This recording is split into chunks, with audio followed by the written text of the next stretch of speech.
Good afternoon, everyone. I hope everyone had a great holiday season. My name is Bill Fox, and welcome to Beyond the Noise. Our goal at the Fox Alliance is to offer insight into big economic themes.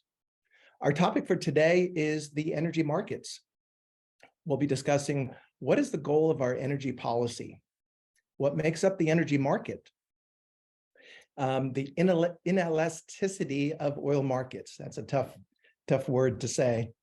What are the costs of maintaining exploration and development? What are the challenges of wind, solar, and hydro? What about nuclear? So we'll be talking about all of those things here in the next 30 minutes. And following that, we'll have 15 minutes of questions at the end. We will not be able to take questions from the, from the chat feature. If you do have a question that you'd like to ask our panel, please email me at the email that's on the screen or bill@thefoxalliance.com. Our presenters today will be Max Clark and Laura Cooper. Both are wealth advisors with the Fox Alliance.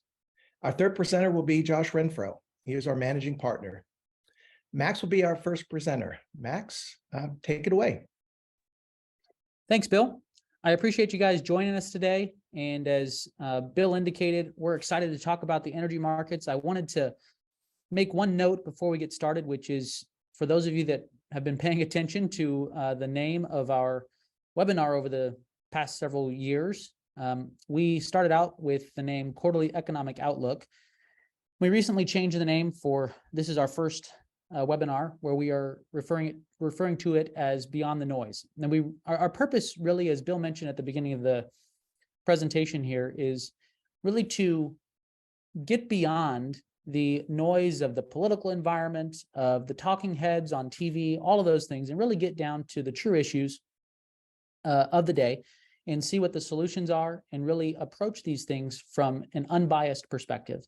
And that's why we thought changing the name to Beyond the Noise would really allow us to communicate the message that we're seeking to communicate more effectively. So going forward, you can be looking for the title to be Beyond the Noise. And in that light, or in that vein, let's kick off this conversation by talking about what the goal of policy should be when it comes to energy. As many of you guys know, this can be, and often is, a politically charged conversation. If you're on the left, you have certain perspectives about energy and the direction that it should go. And if you're on the right, you have certain perspectives about energy and the direction it should go. What we really want to do today is set all of that aside and recognize that when it comes to energy policy and what we're looking to accomplish as not only the United States, but globally, we have to recognize that our goal should be to provide a plentiful, reliable, sustainable, and secure flow of very inexpensive energy to everybody around the world.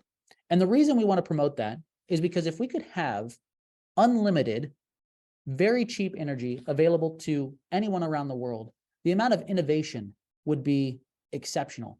And the opportunities that people have around the world to be able to accomplish new things and really just move humanity forward becomes far greater when we have this as well, what we ultimately achieve.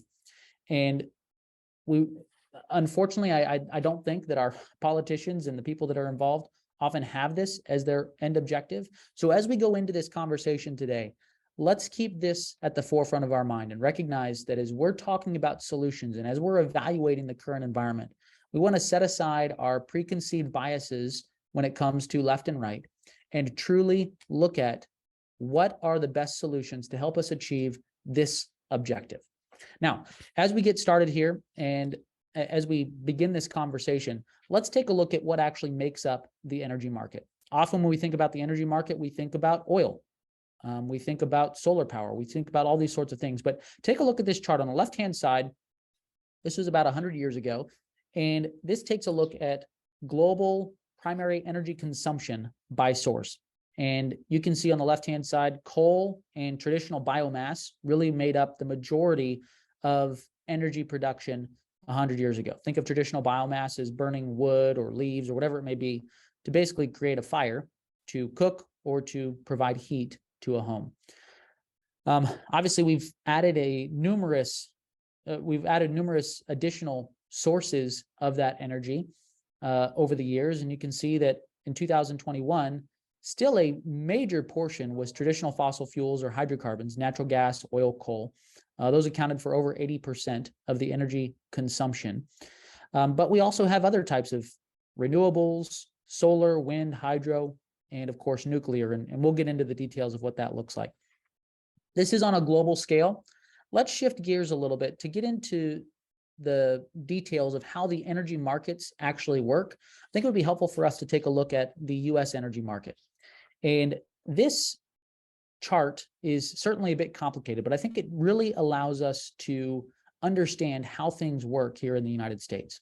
So on the left-hand side, this breaks down the percentage of energy sources and how much they account on the what they account for on the energy side, on the energy production side. So if you look on the left-hand side, petroleum accounts for 36% of energy sources, and they produce 35.1 quadrillion British thermal units. So a very large portion, actually the largest portion of the energy source is made up of petroleum.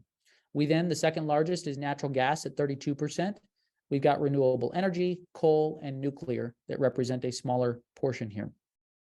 Now, what you see on the right-hand side is the end-use sector, what these fuels are being used to power. And you can see that the largest is transportation. Then we have industrial, think factories and manufacturing facilities. We have residential, and we have commercial. So if you take a look on the left-hand side, again, we've got petroleum. You can see these lines going across indicate where these fuel sources are being used. Well, 69% of petroleum goes to transportation. 90% of transportation energy comes from petroleum. And that makes sense because everybody's driving vehicles, and in almost every case, the vast majority of vehicles at this point are powered by petroleum. Let's shift gears a little bit and take a look at natural gas. Natural gas makes up 42% of residential usage. And that makes a lot of sense as well, because many people are using natural gas to heat their home, to power their stoves, that sort of thing. Another interesting point here is that natural gas makes up 40% of industrial usage. One of the reasons for that is many industrial facilities will build their own power plants effectively and create electricity at their manufacturing facilities. So natural gas is obviously a very important part for really every category, with the exception of transportation. There are a few vehicles that are powered by natural gas. One other thing I want to note down here is if you look on the lower central part here, this black box represents the power grid. So obviously we can have petroleum, natural gas, all these sources that go direct to the end user, but a portion of the energy sources go into the power grid and then are sold as electricity to the various end use sectors. Two things that I want to point out about this. One, you'll notice that the amount of production going into the end use sector from the electrical power grid is only about 17.5% of the total energy used by the end use sectors. So you can see here a total of 73.5 quadrillion British thermal units or BTUs, and only 12.9 of that is coming from the electrical power grid. So the electrical power grid represents a relatively small portion of the end use energy usage.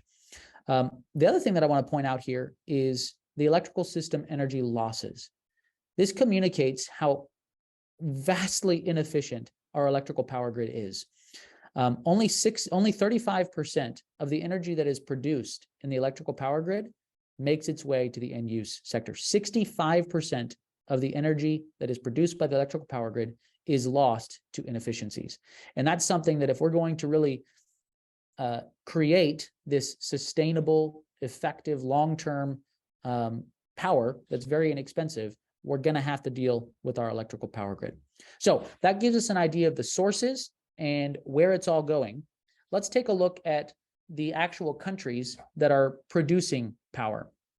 It makes a lot of sense that since China is the most populous country, they are the largest producer of energy. Now, a lot of times when we're talking about international producers, we're thinking about the oil market. This is not just looking at oil. This is looking at actual energy produced. So this could be nuclear. This could be coal. In the case of China, coal is a big part of their energy production, but they are the largest producer of energy. We then have the United States in number two, but China is still about 35%, 40% higher than what the United States production of energy is. And then we obviously have the next two, Russia and Saudi Arabia, often combine in the oil market to, we often know them as OPEC plus, the oil producing countries, to include Russia. And they've obviously, Russia specifically has been in the news a lot related to the oil markets. But what I want to communicate here is that the oil market is, and really the energy market as a whole, is global. And there is, I mean, and that makes sense because in order for various countries to produce energy or to purchase energy, they many times don't have the natural resources to be able to generate the energy that they need. So this is by its very nature a global market. And because it's a global market, it really means that we have a very complex situation on our hands when it comes to trying to achieve this end goal of very low cost, clean, sustainable energy. So let's take a look at that global reality and kind of the reality of the global market. One of the things that we need to recognize is that the underlying commodities, so whether that be a barrel of oil, whether that be a certain unit of natural gas, that underlying community or commodity has a consistent price. And it's consistent across the board, whether you buy it here, whether you buy it in Canada, whether you buy it in Europe, whatever that may be, that underlying commodity has a consistent price across the board. But there are a lot of top line things that can affect the ultimate price that you end up paying. Regulations, taxes, refining costs, transportation costs, many things go into the end price that we ultimately pay. So what that can result in is the price of a gallon of gasoline in Europe being vastly different than what we see here in the United States. Perfect example right now is what's happening with natural gas versus what's happening here with natural gas here in the United States. In Europe, natural gas is significantly higher right now than what we're seeing here in the United States. This also can lead to variations in the price of gas between states, between cities, between parts of cities. It's amazing to see how things can change. But this really gets to the fact that we are dealing with a global market, and we have to take that into consideration as we're evaluating the complexity of this market and how to achieve the objective that we talked about at the beginning. I'm going to turn it on over to Laura to take over from here, and she's going to delve into some of the complications of other types of renewable energy sources and a few other points. So Laura, I'll pass it over to you. Awesome. Thanks, Max. All right, so we are going to start with the inelasticity of the energy markets, specifically the oil markets. I'm going to take you back to Econ 101 for a second, which is always a fun exercise, and talk about supply and demand. There we go. Talk about supply and demand. So one of the questions that we get often is, how is oil priced? How is a barrel of oil priced? What goes into that decision? Is it a set price? Is it set by a certain group of people? And really what it's based on, like most goods and services in the economy, is supply and demand. When we talk about a product having an inelastic supply or inelastic demand, what we mean is that a small change in the demand or in the supply can have a significant impact on the price. And if you think back to a real world example in 2020, when we had the COVID-19 pandemic really hit the United States, the whole world shut down and global demand for oil plummeted. The price of oil plummeted even worse. And we saw 70 to 80% drops in the value of a barrel of oil. I mean, in the United States, in some cases, oil was negative, meaning that producers were paying to have oil taken off their hands. They couldn't store it any longer. Now, thinking about the supply side, though, things are very similar. If we go back to the summer of 2022, we started to see really high oil prices globally because of the Russia-Ukraine war. And in states like California, they almost hit $10 per gallon oil prices. I mean, even here in Texas, where oil is or gas is notoriously low, we almost saw $5 per gallon gas prices. It was getting pretty intense on people's budgets. And so the Biden administration decided to start to release oil from the Strategic Petroleum Reserve at about 1 million barrels per day. And even though that doesn't sound like a lot in the grand scheme of how much oil is produced globally daily, it had a pretty large impact on the price of gas. And we started to see that gas then drop here in Texas below $3 a gallon. And it stayed that way for about 6 months. Now, there's a lot of things going on in the oil market right now between Saudi Arabia and decisions that they've made to increase or decrease supply, as well as the United States. Then the oil prices have stayed pretty relatively about the same for quite some time. But the end result is that demand and supply for oil are fairly inelastic because the global economy is highly dependent on oil, and supply cannot be easily scaled back or scaled up in a significant way. Why is any of this important? This is super important because it goes back to the goal that Max mentioned at the beginning of a cheap energy policy that makes sense. If a product is able to have their price change so significantly by small changes in supply or demand, it's not necessarily sustainable long-term in pursuit of that oil policy or that energy policy where we have sustainable, cheap energy. Let's talk about the cost of maintaining the hydrocarbon market. So in the United States, oil and gas industry capital expenditure on development in 2021 was $41 billion, and the cost of exploration was $8.1 billion. So every year, US and global oil producers have to spend a certain amount of money to find oil and then extract that oil. And that is pretty cumbersome when you look at the long term. Over the last decade, US oil producers alone have spent $840 billion on development and exploration. And so almost $1 trillion over the last decade just to find and develop oil.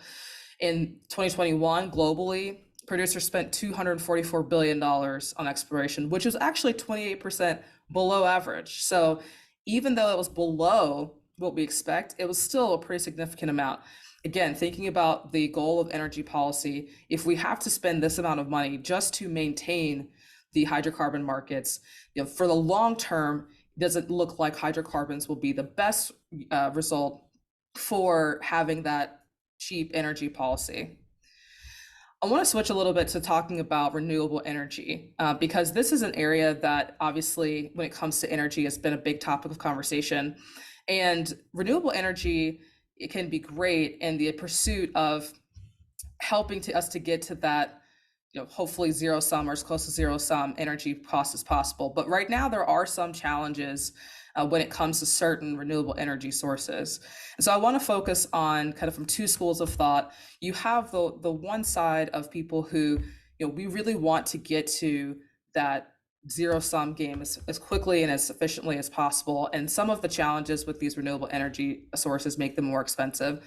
And then you also have the environmental factors as well. There are environmental factors that come with the renewable energy and come with hydrocarbons, and we can't ignore that. So let's start with solar. Solar is pretty expensive. If you've ever looked at or have put solar panels on your house, it is not cheap, even with the changes in the Inflation Reduction Act. And so between having the solar panels, inverters to convert the energy into something that you can actually use, batteries for storage, wiring and installation, there's a lot of moving parts when it comes to taking solar panels and having it produce usable energy. It's not just black and white. Also, solar panels are weather dependent. We need the sun to create that energy. So if you live in certain climates like the Pacific Northwest, or even in northern Canada or northern Russia, solar panels for a global perspective may not always be the best case. Now, battery technology can help to change that, but we definitely are not anywhere close to having the battery technology needed to be able to store solar produced energy on a massive grid scale. Solar energy storage can also be expensive because we don't have that battery technology. It is expensive, and there is a lot of research going into that to increase the capacity of those batteries, but it's going to take some time. And solar panels require a lot of space. You need hundreds of thousands to sometimes millions of acres if you want to be able to produce enough energy for the entire United States based only on solar.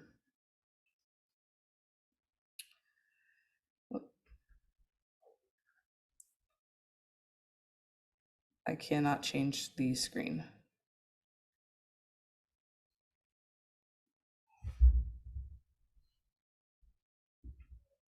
Okay, there we go. Sorry. Looking at hydro energy. So energy produced by hydroelectricity. Only 6% of the electricity in the United States comes from hydropower. And right now, most of that is coming from the Hoover Dam.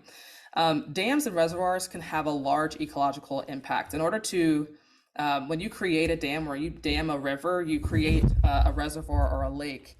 And when that happens, you can flood out an entire plain of agricultural land, houses, manufacturing space.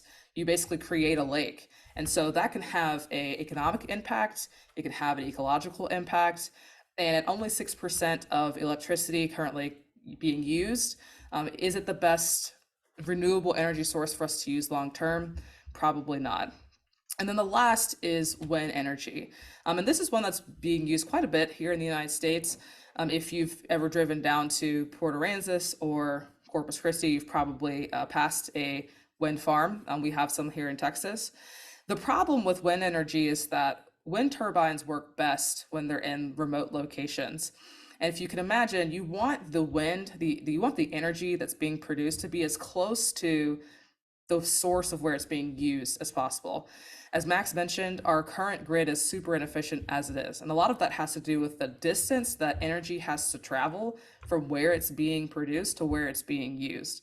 So whereas big cities probably could benefit the most from wind turbines are not going to work well in big cities because of buildings and just the lack of wind in large cities. So they're also kind of noisy. So if you put them in large areas, they're going to have an impact from a noise pollution perspective, and they can impact local wildlife.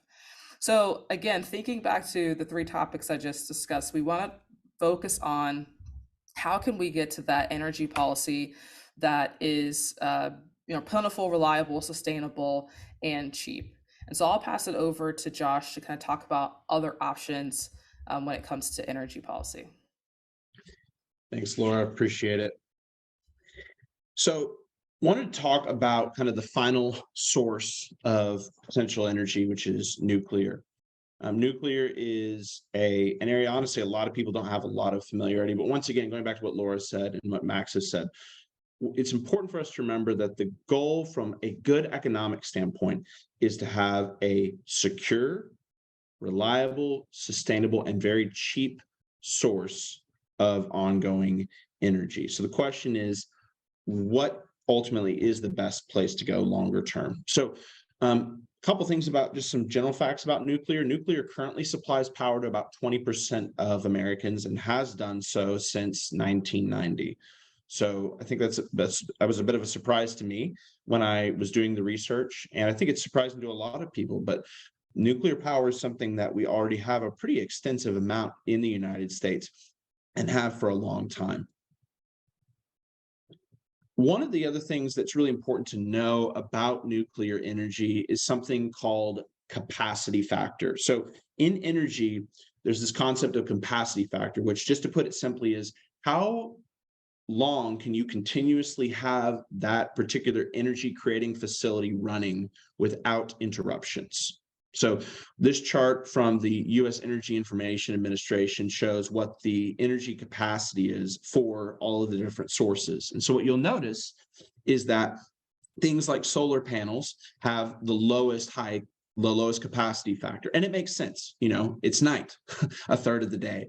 And there, for a number of other, you could have cloudiness on certain days. And so as a result, solar panels cannot be running and creating energy nearly as frequently as something that doesn't rely on the sun for energy. Similar story with wind. But you'll notice even more conventional sources in hydrocarbon markets like coal and natural gas, while they're more than solar and wind, they are still substantially less than nuclear, which nuclear has the highest capacity factor of 92%. 0.5, meaning it can run 92.5% of the time without intermission, which is a really, really key factor. A few other things that are important just to understand about energy and nuclear specifically. Nuclear technology uses a fission reaction to generate the energy that is used. And one thing that a lot of people aren't aware of is that a fission reaction is a lot more powerful than a hydrocarbon reaction. To be more specific, it produces 50 million times, it releases 50 million times more energy than a hydrocarbon reaction. And that is one of the reasons why it can be as efficient as it is. We are releasing a much more powerful energy source when we use nuclear compared to hydrocarbons.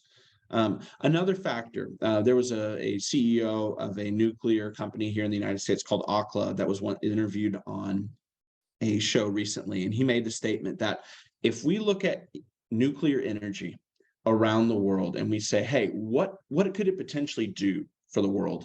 What the research shows us is that with the known supply of uranium today, so not including any new findings at all, if you assumed that the world's population was 10 billion people, and then assumed the usage that the United States has of energy per person, and that's important because you'll notice the United States only had 30 or 40% less energy usage than China, despite it only being 20% of the size. And that's because we're a first world country and we consume a lot of energy. So if we assume that every person on the face of the planet was using energy at the same rate that the United States is using it today, we would have enough power in the world to power the entire globe for the next 10,000 plus years, just with the current known uranium and the current technology that's in place.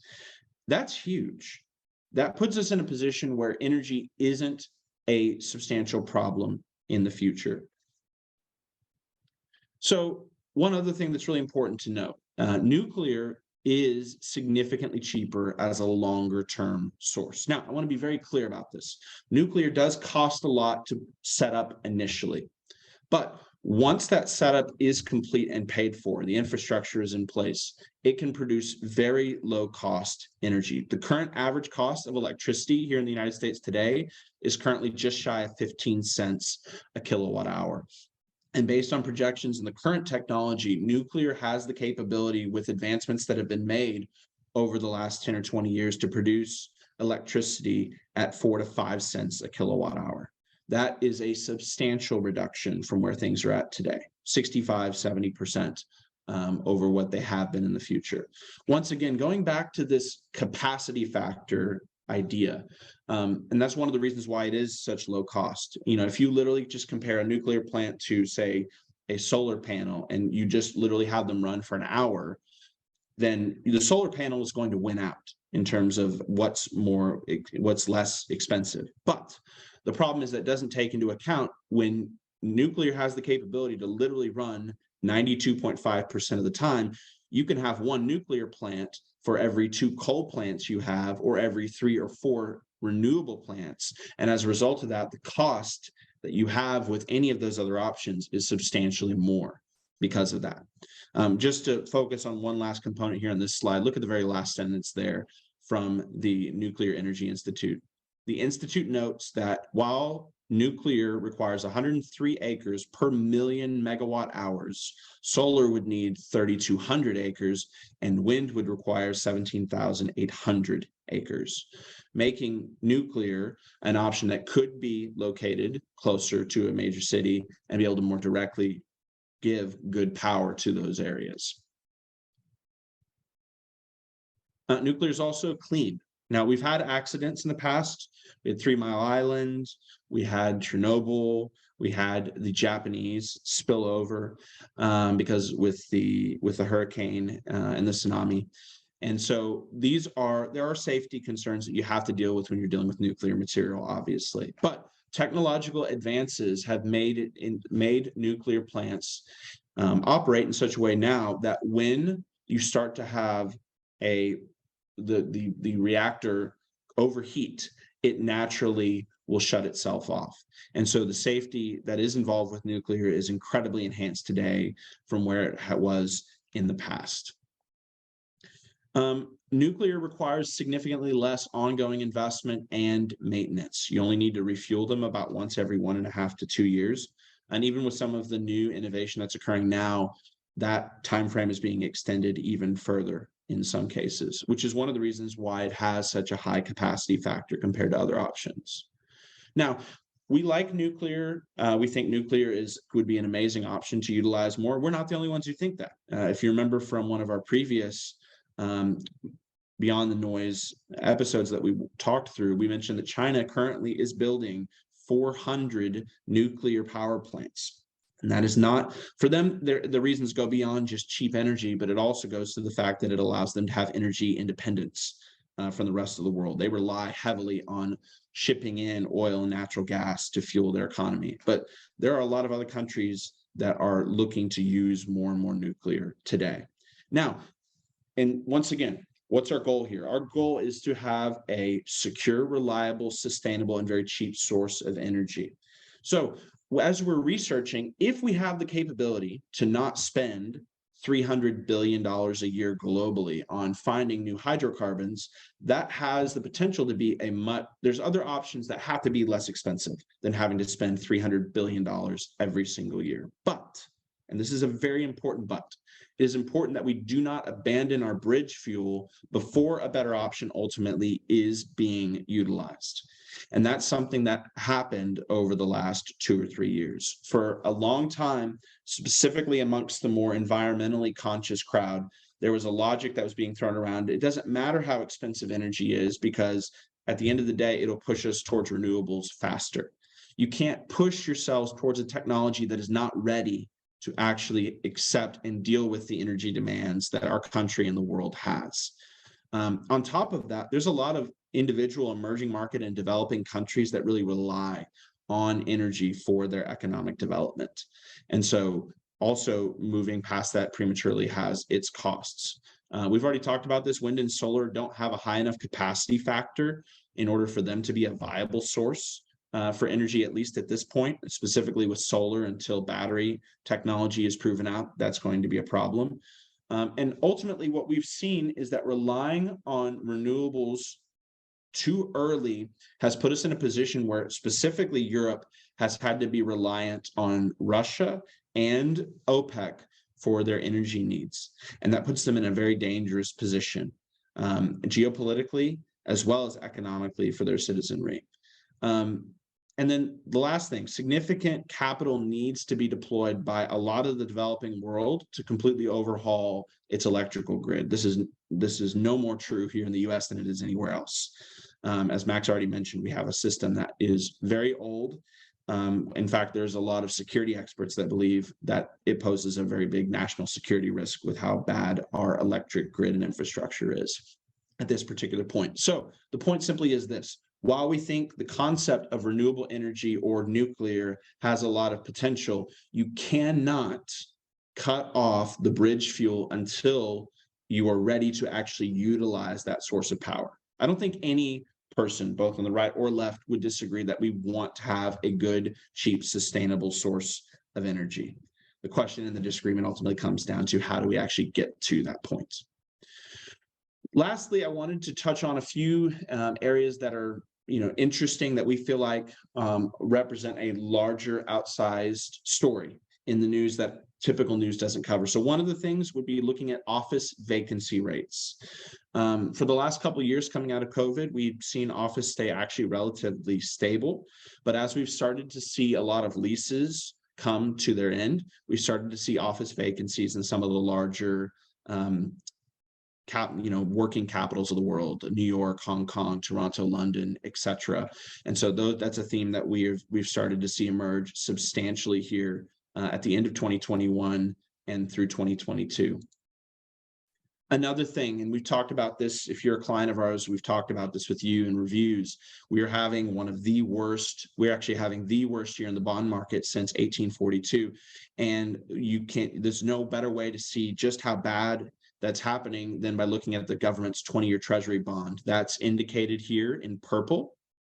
And so you'll notice here the 20-year treasury, and this is actually only through October 14th, and things are worse since then. They were down 30.6%. You'll notice purple hasn't dropped below 14%. 14% back in from 1968 to 1970 was the worst drawdown that we had seen post 1961. And so this chart, I think, really illustrates something that we've been talking about a lot over the course of this last 12 months.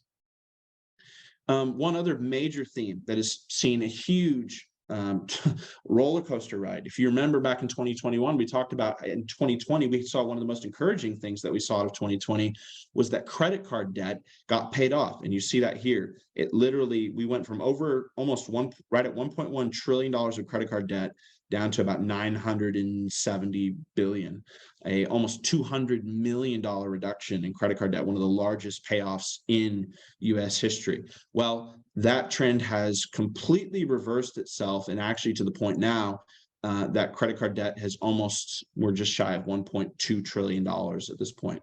And I think that illustrates the fact that people are using their credit cards to help offset the cost of inflation. And so there comes a point, though, where people can no longer choose to do that, and they actually have to start cutting things and making harder choices along the way. So that's one of the other really big themes that we've seen starting to roll out over the course of this last year. Another big one in our one of our last two that I wanted to cover today is that individual investors have a lot of cash in their pockets. You'll notice this chart goes back to 2013, and we're at the second highest point right now. About 25% of an individual investor's portfolio right now is sitting in cash, second only to in March and April 2020 when we had the big scare with COVID. Now, why is that significant? It's significant because typically you will start to see the market turn around at the point that there's a lot more cash and people are a lot more scared. And so this is one of the metrics we look at to kind of get a sense for how fearful is the market at this particular point in time. One last major theme that we do not have a slide for, but I wanted to point out here is been the absolutely massive drop in natural gas prices in Europe. You may remember this is something we talked about in a previous webinar. And when we were talking about it, at that point in time, natural gas prices were at an astonishing 16 or 18 times the price here in the US. And it looked like that was going to put Europe in a position where they were going to have to pay astronomical prices through the winter, and that would have put Russia in a very, very high leverage situation to negotiate a peace very much in their favor coming here into the spring. Well, something has happened that you don't typically see happen, which is one, we had the Nord Stream pipeline get blown up by somebody. And then on top of that, we saw European governments at a rate that we have not seen them do so in a long time, build liquefied natural gas facilities all across Europe. And they did it in record time. They did it at a much more rapid pace than they normally would have. They cut through a lot of red tape because they saw the writing on the wall. And as a result, we have seen natural gas prices in Europe just absolutely plummet. And that's put us in a position now where Europe is not going to be as beholden to Russia as they would have been through the rest of winter, as they need to be able to warm. Now, what has that done? That has actually put the United States in an incredibly powerful position because we are supplying a lot of that natural gas to Europe. And so natural gas companies here in the United States have benefited dramatically from that change in policy, as well as the change in new infrastructure that Europe has been building out rapidly over the last 6 to 9 months. With that, we will turn it over and open it up to questions. Well, just a reminder, for anybody who has questions, if you could email your questions to bill@thefoxalliance.com, and we'll try to get to those questions. First question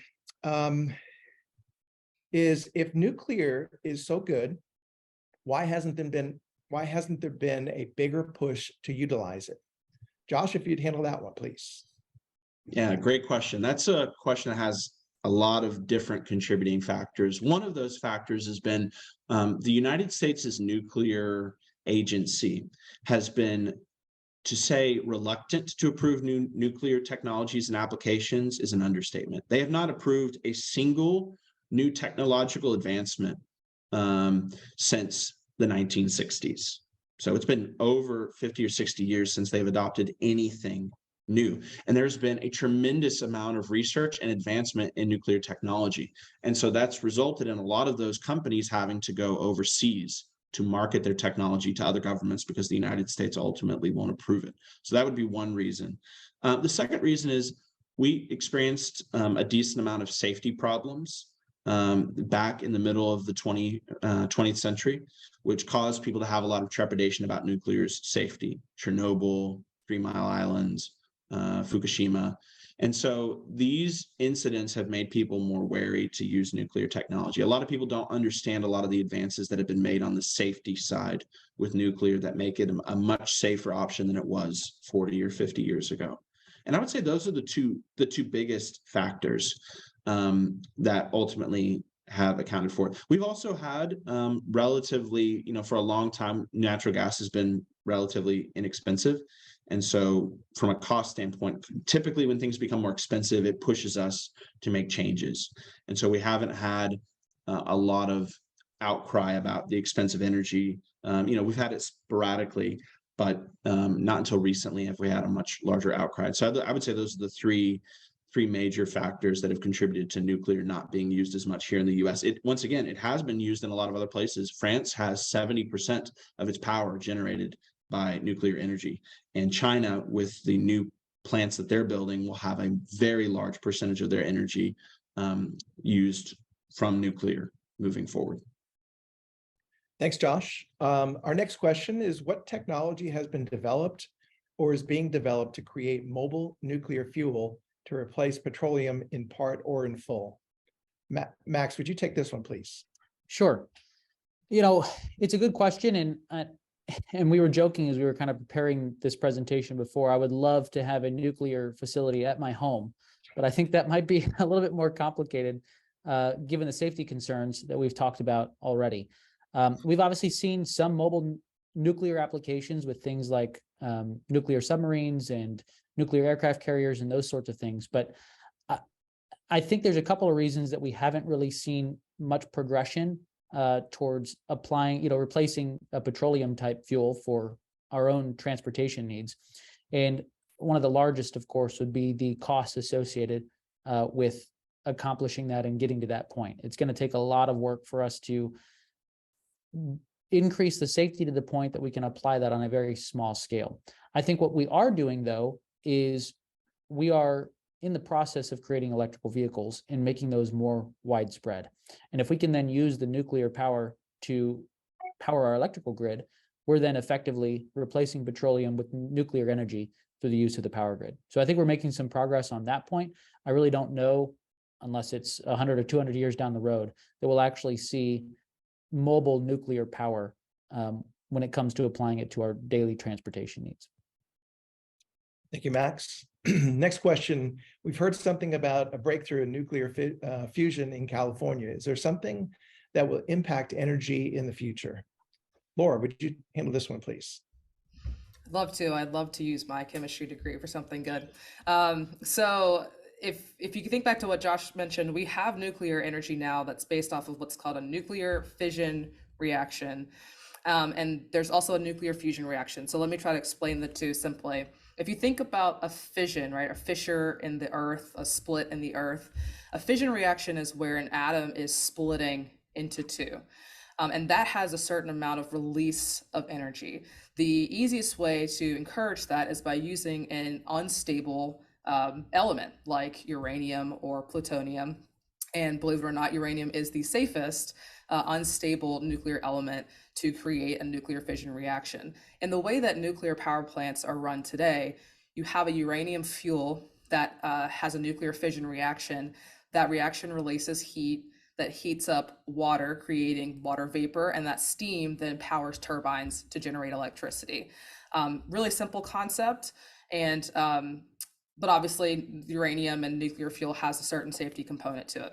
Nuclear fusion is kind of the opposite. It's where you're taking two atoms and you're fusing them together, and that has a certain release of energy. Nuclear fusion, the fuel that you use, are two different isotopes or two different types of hydrogen. And so it's a lot safer from a fuel perspective than using uranium. However, it is much more difficult and requires a lot more energy input to facilitate a nuclear fusion reaction than it does a nuclear fission reaction. So why is it important? How has the news made such a big deal about it? Two reasons. One, nuclear fusion reactions release 3 to 4 times the amount of energy that a fission reaction does. So if we need 400 nuclear power plants in the United States to fuel the grid or to run the entire grid, we'd only need 100 fusion reactors to do the same amount to release the same amount of power. So again, thinking about from a efficiency standpoint, fusion reactions can be even more efficient than fission reactions. But the other thing comes down to that safety. And if you look at what happened after 3 Mile Island in the United States, there were 51 new nuclear power plants that were in the process of being built that completely came to a halt, and the projects were canceled and never started again. And that was after 3 Mile Island. After Chernobyl, it pretty much completely shut down globally, except for in certain countries like France. So there is a huge safety concern when it comes to using nuclear fuel like uranium and plutonium. And even though there are new safety features that reduce that risk, there's just a lot of concern for the back of people's mind of radiation leaks and things like that. So nuclear fusion takes that concern away as well. Thank you, Laura. We're running out of time, but I have a couple more good questions. So Max, would you take this one? It says Max talked through the slide showing the energy waste. He says he thinks is over 60% that happens with the electrical grid. What do you see as some of the primary reasons the electrical grid loses so much energy?